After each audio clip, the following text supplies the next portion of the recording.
Assalamualaikum warahmatullahi wabarakatuh. Waalaikumsalam warahmatullahi wabarakatuh. Alhamdulillah wassalatu wassalamu ala Rasulillah Sayyidina Muhammad ibni Abdillah wa ala alihi wa sahbihi wa mawala. Amma ba'du. Alhamdulillah, pada siang hari ini kita kembali melanjutkan kajian rutin kitab Bulughul Maram, masih di dalam kitab Shalah, yaitu kitab tentang sholat. Bab yang kelima, babul hassi alal khusyu'i fis sholat, yaitu bab tentang anjuran atau dorongan untuk khusyuk di dalam sholat. Hadis yang ke 192. Wa an Anasin qala, dan dari Anas beliau berkata, sekali lagi Anasnya bukan saya ya.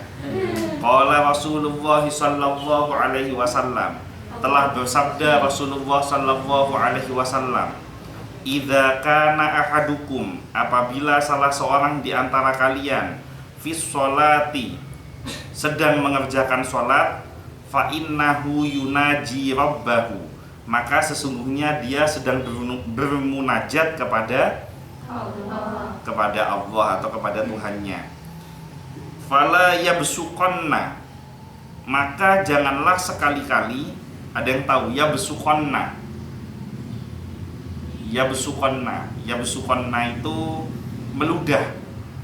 Jadi bahasa Maduranya meludah itu acopa. Ya. Maka janganlah sekali-kali kamu meludah baina yadaihi, di depannya, wala an yaminihi, dan di sebelah kanannya, walakin an shimalihi, akan tetapi boleh meludah di sebelah kirinya, tahta qadamihi, di bawah telapak kakinya. Muttafaqun alaihi, diriwayatkan oleh Imam Bukhari dan Muslim. Wa fi riwayatin, dan di dalam sebuah riwayat ada tambahan au tahta qadamihi, atau di bawah telapak kakinya. Jadi hadis yang sebelumnya an shimalihi tahta qadamihi, sebelah kiri tepatnya di bawah telapak kakinya. Nah, dalam riwayat lain dikatakan sebelah kiri atau di bawah telapak kakinya. Jadi beda ya maknanya. Bisa difahami enggak maksudnya? Redaksi dari hadis ini. Ada yang paham, ada yang enggak. Saya ulangin bahasa Indonesianya. Jadi Rasulullah Shallallahu Alaihi Wasallam bersabda, apabila salah seorang di antara kamu sedang mengerjakan sholat, maka sesungguhnya dia sedang bermunajat kepada Tuhannya.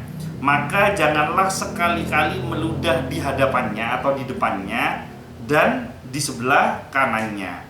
Akan tetapi kalau diperlukan untuk meludah, mungkin karena dahaknya sudah kumpul di tenggorokan, tidak harus dikeluarkan, maka meludahlah ke sebelah kiri di bawah telapak kakinya. Nah, di dalam suatu riwayat diterangkan meludahlah ke sebelah kiri atau di bawah telapak kakinya.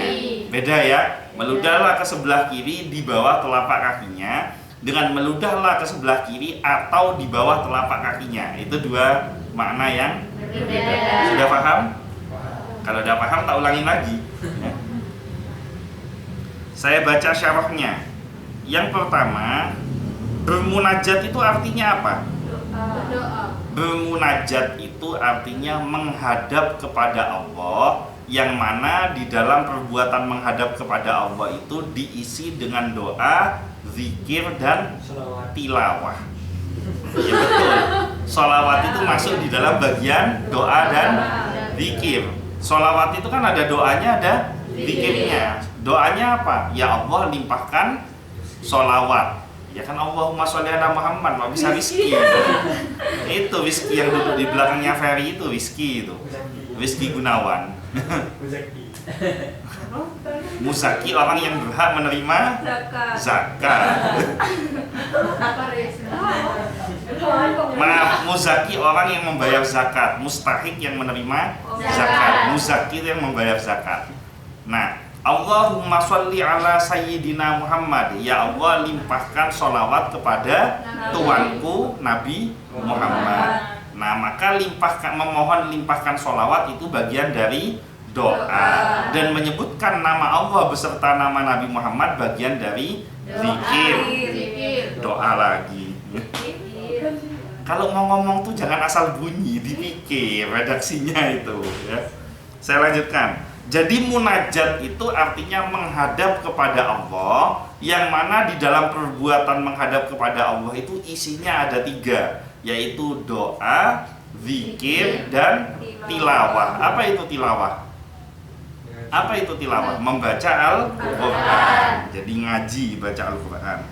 Yang dilakukan saat bermunajat adalah khusyuk dan menghadap Allah. Menghadap Allah, kan munajat. Kalau sholat menghadap kiblat, kalau munajat menghadap Allah. Nah, sholat itu bagian dari munajat. Jadi zahirnya menghadap kepada kiblat, batinnya menghadap kepada Allah. Karena di dalam sholat itu kan ada zikirnya, ada doanya, ada tilawahnya. Sholawat boleh, ada tilawahnya. Selanjutnya, hadis ini adalah dalil larangan bagi orang yang sholat agar menghindari meludah ke depan dan ke kanan.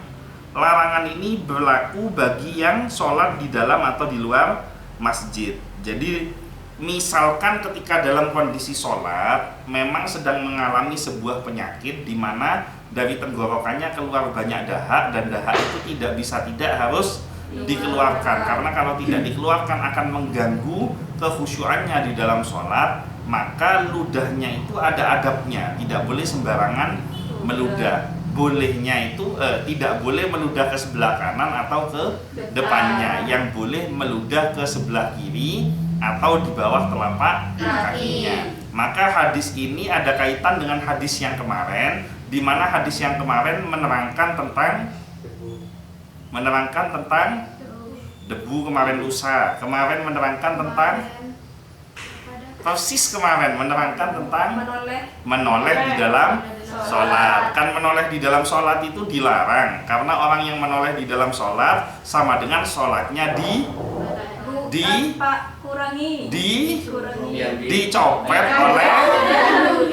dicopet oleh setan, ya. Ini kajiannya baru kemarin, sudah banyak yang lupa. Jadi orang yang sholat kemudian menoleh, dia sama dengan sholatnya dicopet oleh setan. Nah, boleh noleh dalam kondisi-kondisi darurat. Salah satunya adalah ketika dia kepingin meludah. Has, kenapa dikit-dikit melirik ke istri saya? Terpesona atau terpukau? Dia melirik kan? Dia melirik ke atas ya.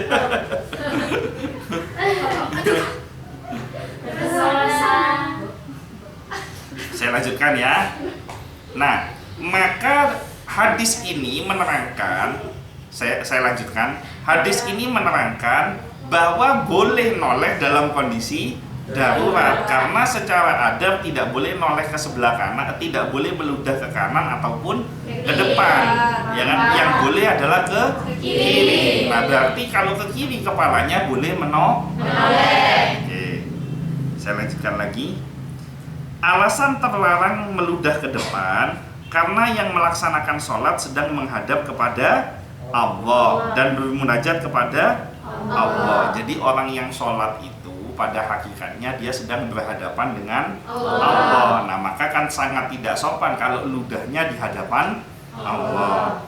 Nah, dalam hadis Ibnu Umar disebutkan karena Allah sedang berada di hadapannya saat ia sholat. Jadi kalau kita sedang sholat, yakinlah bahwa Allah itu sedang ada di hadapan kita. Jadi ini ilmu ihsan. Dalam ajaran agama itu kan ada 3 tingkatan: Islam, iman, ihsan. Apa itu Islam? Islam itu adalah ya rukun Islam itu tadi 5 itu yang berkaitan dengan ibadah zahiriyah. Zahirnya mengucapkan 2 kalimat syahadat itu kan zahir, harus disuarakan. Mengerjakan sholat itu kan zahir, harus ada gerakannya. Membayar zakat itu juga zahir, ada wujud yang dibayarkan. Berpuasa juga zahir, karena kamu menahan dirimu supaya tidak makan dan minum. Haji apalagi lebih zahir lagi, karena semua ibadahnya fisik. Nah, sementara iman itu batin, iman kepada Allah. Gimana caranya untuk mengetahui kita iman atau tidak? dengan Allah. Ya hanya diri kita dan Allah, itu batin namanya. Iman kepada Rasulullah, iman kepada kitabnya, kepada malaikatnya, kepada hari akhir, kepada takdir baik dan buruknya, itu iman yang berkaitan dengan batin.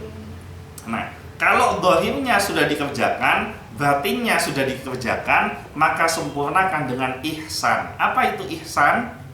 Ada yang tahu ihsan itu siapa? Bukan yang jual nasi pecel, ya. Ihsan itu adalah anta'budallaha ka'annaka tarahu fa illam yakun yarahu fa illam yakun tarahu fa innahu yaraka fa illam takun tarahu. Kok maklopain melolong apa sebenarnya? Anta'budallaha ka'annaka tarahu. Dengerin. Anta'budallaha ka'annaka tarahu. Beribadahlah engkau kepada Allah seolah-olah engkau dapat melihatnya. Jadi yang dimaksud melihat itu bukan melihat wujud dan fisiknya. Jadi jangan sampai salah mengartikan. Makanya kan harus Islam dulu, iman dulu, baru belajar ihsan. Nggak boleh langsung loncat ke ihsan. Jadi yang dimaksud beribadahlah engkau seolah-olah engkau dapat melihat Allah. Yang dimaksud itu bukan melihat wujudnya, tapi melihat tanda-tanda kekuasaan yang ada. Bahkan di dalam diri kita juga terlihat tanda-tanda kekuasaan Allah. Kalau kamu tidak percaya, coba kamu ambil gula, masukkan ke lidahnya. Lidahnya terasa manis. Ambil kopi yang belum dicampur gula, serbuknya kopi, masukkan ke lidahnya. Lidahnya terasa pahit. Ambil cabai terasa pedas, dan seterusnya. Kan ambil garam terasa asin. Yang menjadi pertanyaan, lidahmu itu ada mesin apanya? Kok tidak konslet? Dicoba lidah, ya kan, asam, manis, segala macam. Kok lidah ini kok bisa terasa? Dan coba kalau ditanya bentuknya manis itu seperti apa, bisa nggak kamu tunjukkan?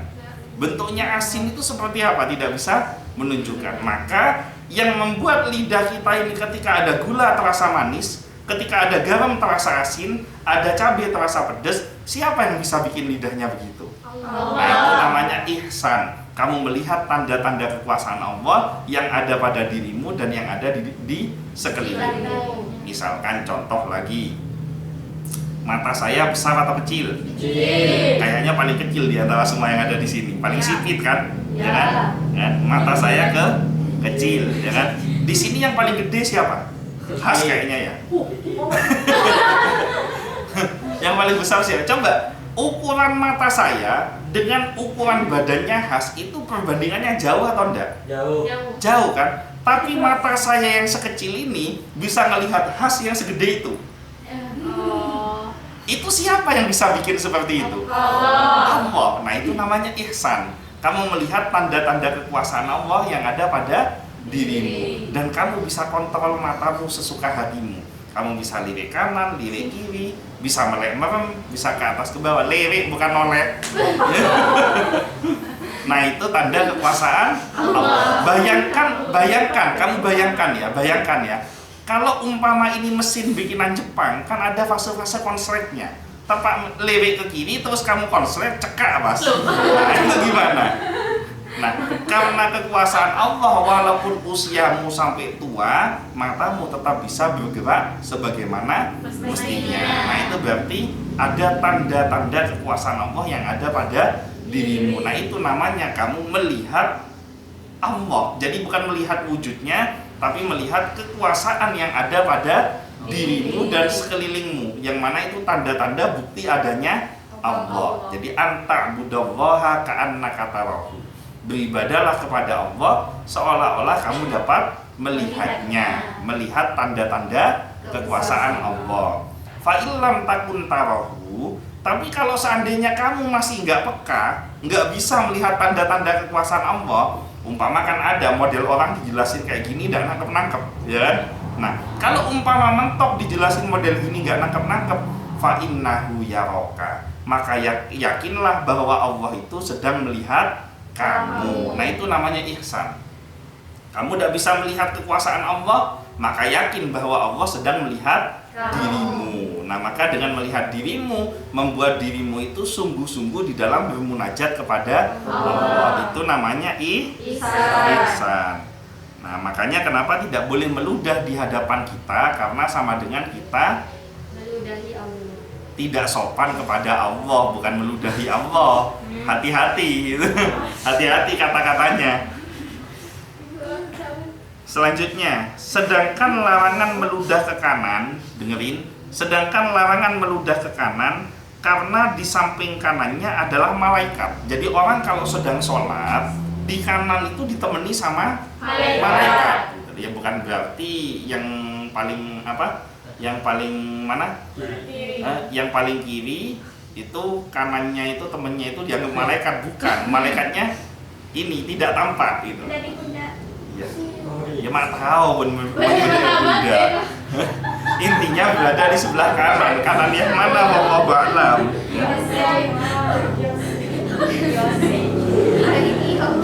Dalilnya apa? Malaikat berada di sebelah kanan ketika sholat itu dalilnya apa? Nah, disebutkan di dalam hadis dari Abu Hurairah radhiyallahu anhu. Nah, yang mana hadis tersebut ada di dalam kitab Sahih Bukhari, nomor hadis 416.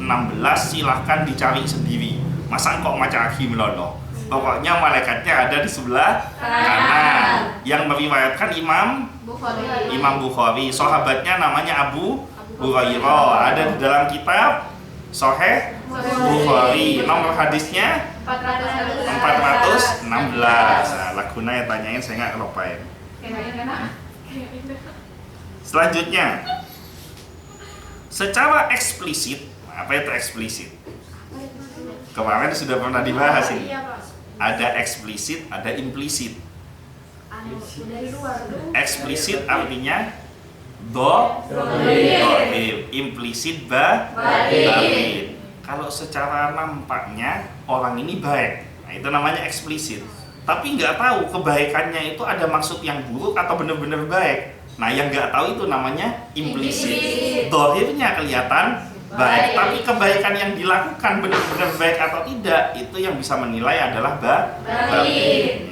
Nah secara dohir, larangan dalam hadis menunjukkan haram karena Nabi SAW menunjukkan kemurkaannya ketika melihat ada yang meludah ke arah kiblat saat sholat. Jadi kalau sudah Rasulullah murka, di dalam hadisnya diterangkan Rasulullah murka, maka perbuatan tersebut jelas-jelas adalah perbuatan yang haram. Kenapa kok jadi perbuatan yang haram? Dan kenapa kemurkaan Rasulullah menjadi dalil bahwa perbuatan yang dimurkai tersebut itu adalah perbuatan yang haram? Ada yang tahu?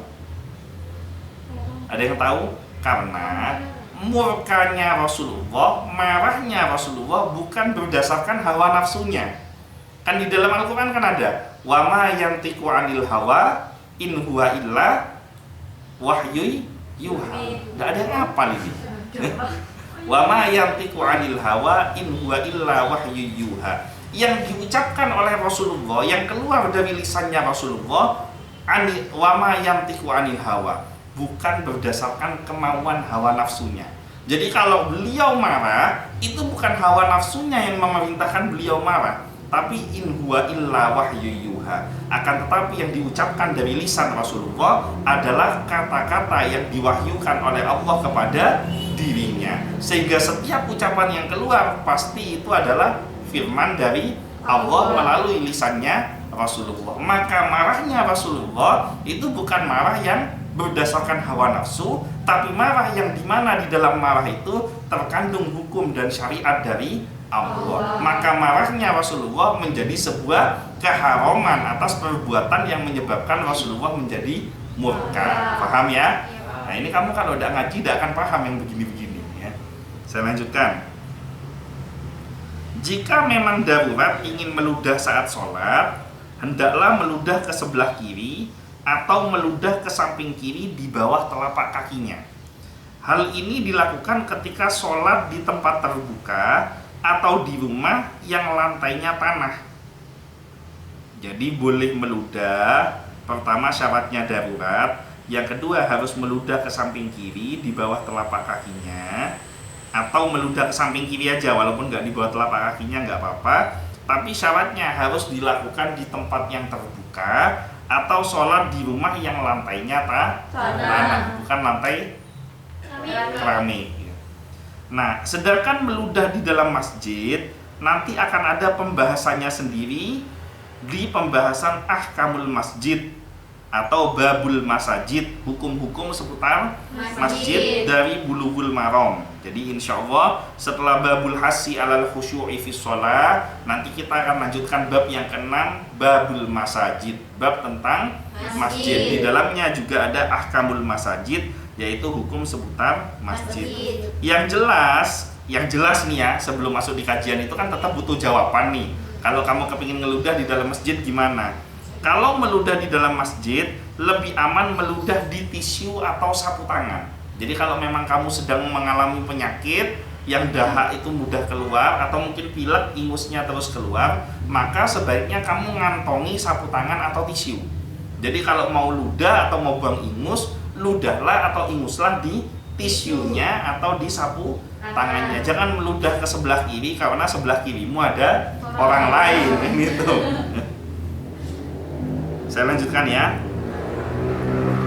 Seseorang yang sedang sholat berarti sedang bermunajat menghadap Allah. Hendaklah khusyuk dalam sholatnya dengan mengikhlaskan hati dan menghadirkannya. Jadi syarat untuk khusyuk di dalam sholat ada tambahan. Masih ingat gak kemarin kalau kepingin khusyuk apa saja? Pertama, bersiap-siap sebelum sholat. Salah satunya ambil wudu. Dan saya diuji dengan omongan ini. Kemarin saya sering mengatakan bahwa setiap omongan pasti akan diuji. Kayak yang kapan hari itu anak-anak mengatakan ini kekeliruan bapak ini tidak bisa menjaga emosi. Akhirnya yang ngomong diuji semua, emosi semua, ya kan?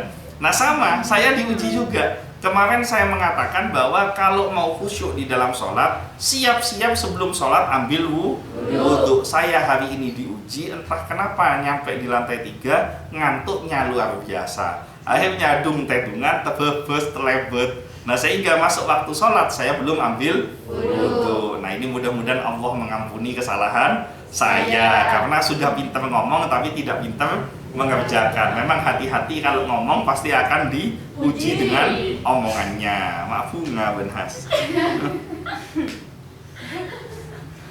Nah yang kedua setelah persiapan ambil wudhu, yang kedua adalah berzikir sambil menanti masuk waktu sholat. Kemudian yang ketiga memahami bacaan sholat, ngerti arti bacaan sholat sehingga kalau ngerti potensi khusyukmu lebih tinggi. Yang keempat, ini ada tambahan hari ini, yaitu harus ikhlas dalam mengerjakan sholat. Jadi kalau kamu sholatnya tidak ikhlas, mustahil kamu bisa khusyuk. Tapi kalau kamu ikhlas, maka di situ akan lahir sebuah kekhusyukan. Jadi sholat itu jangan dijadikan beban, tapi sholat itu dijadikan sebuah kebutuhan. Karena kamu butuh, akhirnya kamu terasa nikmatnya. Kayak contoh nasi, makan makanan yang mahal satu piring harganya 100.000, tapi sakit seperti istri saya kemarin, kena liver, kena tipes, kasih makanan 100.000, tidak ada nikmatnya sama sekali. Ngelihat saja langsung terasa mual, langsung terasa muntah, enak, bahkan bisa muntah. Baru lihat belum masuk sudah muntah. Itu artinya tidak ada kenikmatan. Nah tapi coba kamu belikan nasi yang harga Rp5.000, nasi pecel yang ada di sini harga Rp5.000, antarkan ke orang yang alandu tengah sabe, yang dari pagi dia kerja alandu tengah sabe itu, kasih nasi harga Rp5.000. Kalau perlu cukup nasi, tempe sama sambal, cukup kasih itu aja. Insya Allah walaupun menunya hanya seperti itu, makannya lahapnya luar biasa. Kalau perlu sak bungkus-bungkusnya mau ditelan. Kenapa? Karena ada kebutuhan dan ada hal yang bisa memenuhi kebutuhannya. Maka sehingga ketika kebutuhannya itu terpenuhi, menjalankan tindakan untuk memenuhi kebutuhannya pasti penuh dengan keikhlasan. Maka sholat jadikan sebuah kebutuhan buat kamu supaya kamu ikhlas ketika mengerjakan sholat tersebut. Ya.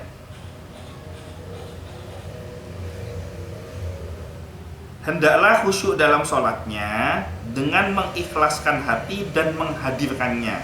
Yaitu tadi meyakini bahwa Allah menyaksikan apa yang kita kerjakan. Dalam sholat hendaklah mengingat dan mengagungkan Allah, membaca Al-Quran dan mentadaburinya. mengingat dan mengagungkan Allah. Itu berarti harus mengerti bacaan-bacaan sholat. Kembali lagi, kan ketika kamu sholat Allahu Akbar, itu artinya kamu ingat Allah dan mengagungkan Allah. Ketika kamu sujud Subhana rabbiyal a'la wa bihamdi, itu artinya kamu mengingat Allah, mensucikan Allah dan meninggikan Allah dan seterusnya. Nah, itu harus ngerti artinya. Selanjutnya, membaca Al-Quran. Di dalam sholat minimal harus baca surat Al-Fatihah. Al-Fatihah adalah bagian dari Al-Quran. Di dalam iftitah pun juga ada bagian dari Al-Quran. Kamu baca inna sholati wa nusuki wa mahyaya wa mamati lillahi rabbil alamin, itu ada di dalam Al-Quran. Kalau tidak percaya, coba aja baca surat Al-A'raf. Ayatnya ayat berapa saya tidak mau kasih tahu, baca dari awal sampai akhir nanti ketemu. Surat Al-A'raf. Yang pasti Al-A'raf itu insya Allah ada 206 ayat. Gitu, orang saya tak tahu macam ibu saya aku ya. Dibaca gitu ya. Dibaca insya Allah ada. Nah, itu bacaan-bacaan di dalam sholat itu rata-rata diambil dari Al-Quran. Termasuk surat Al-Fatihah, termasuk surat setelah surat Al-Fatihah. Dan mentadaburinya, apa tadabbur itu? Tadabbur. Ada yang ngerti tadabbur? Di sini ada anak PA, pecinta alam. Ada. Biasanya pencinta alam itu kerjaannya ngapain? Daki, ya kan, ke atas gunung. Setelah itu Membersihkan alam. daki ke atas gunung, pergi ke hutan, ya kan? Nah, setelah itu nyampe di situ ngapain? Bikin kemah, bikin tenda, bener ya? Kadang-kadang bermalam di sana, bikin api unggun. Nah, untuk menikmati indahnya alam, kan gitu toh PA itu, ya. Nah, ketika menikmati keindahan alam, orang mukmin yang cerdas, dia tidak hanya menikmati saja, tapi merenungkan. Bayangkan, langit yang begitu luasnya, ketika melihat matahari tenggelam, melihat matahari terbit, langit yang begitu luasnya itu terlihat sangat indah. Mungkinkah ada makhluk yang mampu menciptakan keindahan di langit tersebut? Tidak bisa. Siapa yang bisa menciptakan? Allah. Maka ketika kamu melakukan seperti itu, kamu sedang bertadabbur, merenungkan tanda-tanda kekuasaan Allah. Nah, sama ketika kamu sholat itu tadabbur, renungkan setiap bacaan sholat. Jangan, ya itu harus ngerti artinya lagi, tidak bisa ndak. Mustahil kamu bisa merenungkan kalau kamu tidak ngerti artinya. Jadi harus betul-betul paham artinya. Iya karena abudu wa iya karena stain. Pas kamu betul-betul kondisi kepepet, pas mengatakan iya karena stain, hanya kepadamu lah kami mohon pertolongan, itu renunganmu, tadabburmu bisa betul-betul masuk ke dalam hatimu. Maka sekali lagi harus ngerti bacaan sholat. Siapa yang sudah mulai coba-coba baca arti bacaan sholat? Alhamdulillah sudah berulang-ulang disebutkan, tapi belum ada yang mau baca. Ya Allah, mudah-mudahan yang hadir pada siang hari ini semua dapat hidayah dari Allah. Segera kembali ke jalan yang benar. Mau membaca arti-arti bacaan sholat sehingga bisa lebih khusyuk di dalam sholatnya. Sudah didoakan masih tidak mau baca, tidak tahu guys. Terakhir, ada kalimat Allah Ta'ala berada di atas langit. Pernah dengar? Allah berada di atas langit. Wastawa alal arsy, beristiwa atau berdiam diri di atas arsy. Walaupun kita katakan Allah di hadapan kita. Nah, itu gimana pemahamannya?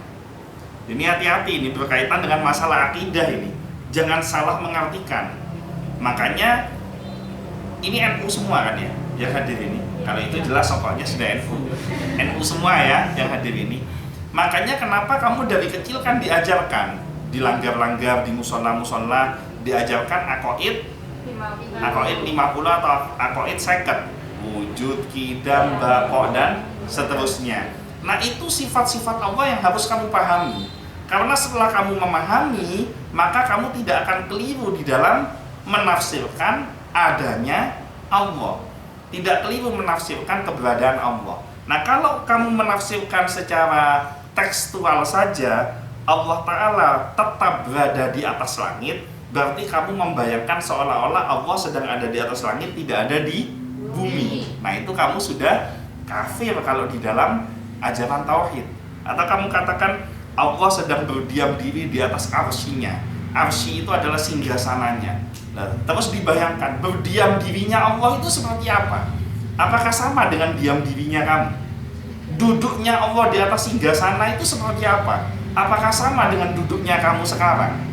Tangannya Allah menyentuh kita itu apakah sama dengan tangannya kita? Nah, ketika kita membayangkan Allah dengan apa yang ada di pikiran kita, maka apa yang ada di dalam pikiran kita itu bukan Allah. Karena Allah itu tidak bisa dibayangkan. Wujud Allah itu ada. Adanya seperti apa? Ya hanya Allah yang mengetahuinya. Qidam, Allah itu terdahulu. Nah, kapan Allah itu ada? Ya tidak ada awalannya. Allah ada sebelum semua yang ada itu ada. Jadi huwal awwalu. Di antara semua yang awal, beliau adalah yang paling awal. Yang paling awal ini kapan? Tidak ada awalannya. Pokoknya ada memang sejak dari dulu. Nyapok enggak pikiran? Enggak nyapok. Itu menandakan bahwa kamu itu makhluk. Sesuatu yang bisa dijangkau dengan pikiran kita, maka itu adalah makhluk.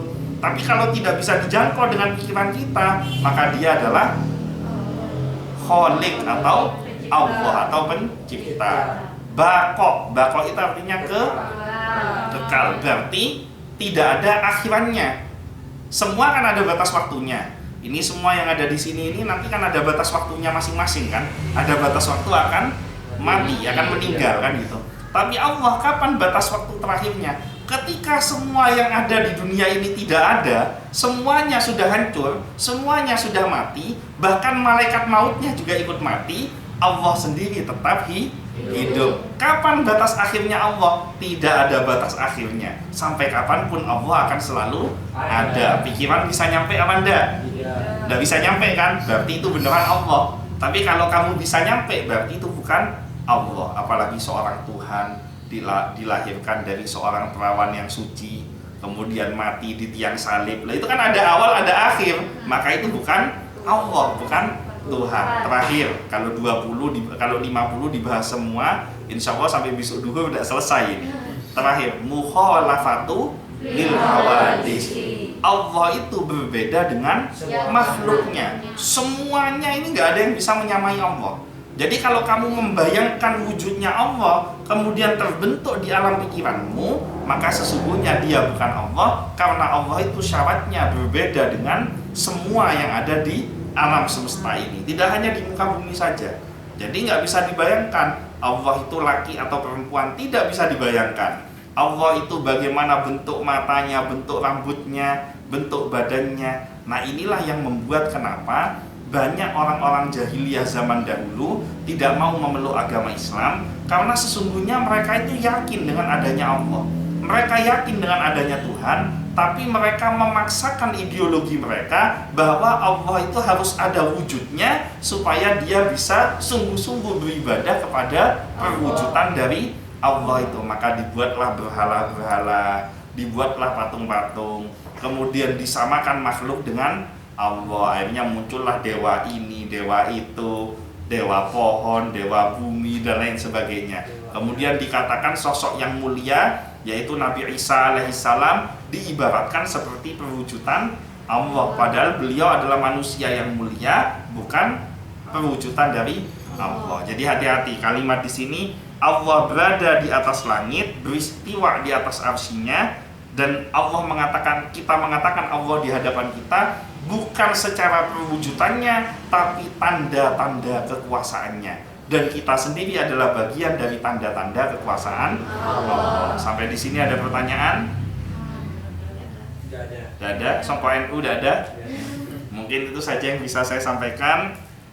Mudah-mudahan semuanya dipanjangkan umurnya, disehatkan badannya, selamat dunia dan akhirat, dapat rizki yang banyak dan barokah, dan mudah-mudahan semuanya mendapatkan syafaat dari Nabi Muhammad SAW. Al-Fatihah. Ar-Rahmanir-Rahim. Maliki. Iyyaka na'budu wa iyyaka nasta'in. Ihdinas siratal mustaqim. Ghairil maghdubi 'alaihim waladdallin. Mungkin itu saja yang bisa saya sampaikan, kurang lebihnya mohon maaf. Wallahul muwaffiq ila aqwamit thoriq. Wabillahi taufiq wal hidayah. Wassalamualaikum warahmatullahi wabarakatuh.